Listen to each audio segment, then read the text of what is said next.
Why does Argentina want the Falklands?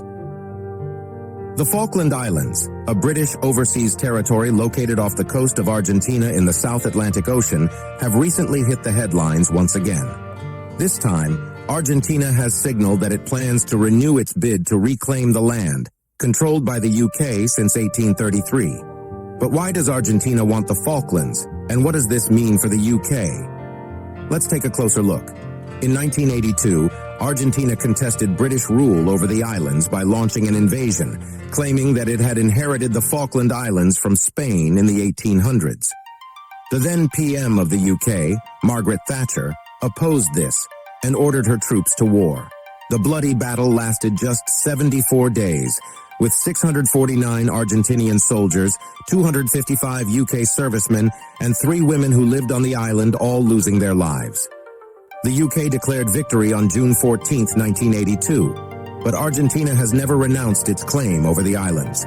Argentina's ambassador to the UK, Javier Figueroa, has stated that the Falklands remain a deeply emotional issue for his country.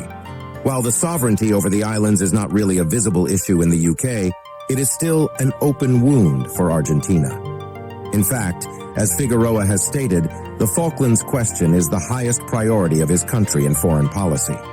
He argues that it is unbelievable that after 40 years, they still have a situation like North Korea and South Korea in the South Atlantic, which he considers ridiculous. However, Falkland Islanders actually voted to remain a UK overseas territory by a margin of 99.8% in 2013. Out of the 1E5-17 votes cast, only 3 were against it.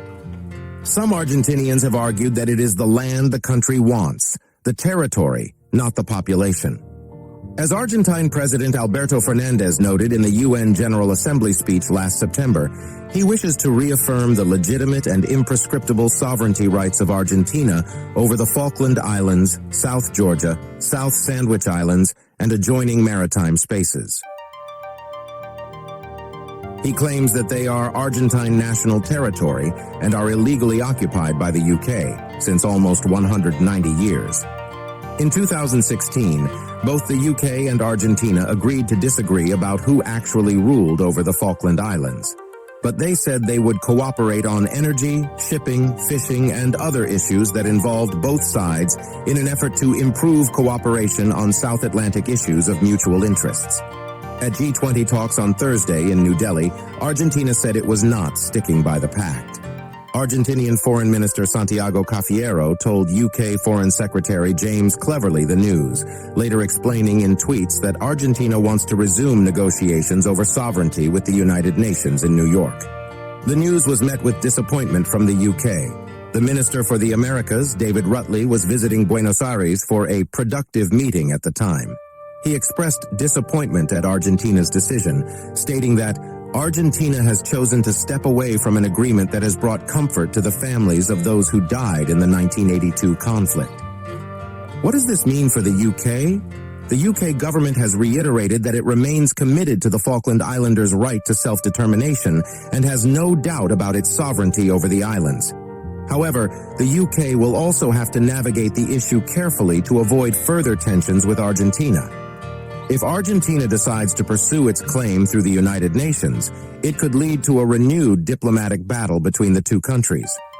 Additionally, Argentina's recent move could also affect the UK's post-Brexit trade relationship with the country and other South American nations. The Falkland Islands have been a contentious issue between Argentina and the UK for almost 2 centuries. The recent announcement by Argentina to withdraw from the Agree to Disagree Pact could signify a new phase in this ongoing dispute. While the UK government states commitment to its sovereignty over the islands, it will have to navigate the situation carefully to avoid further tensions with Argentina. As the situation continues to unfold, it remains to be seen what the future holds for the Falkland Islands and their relationship with both Argentina and the UK.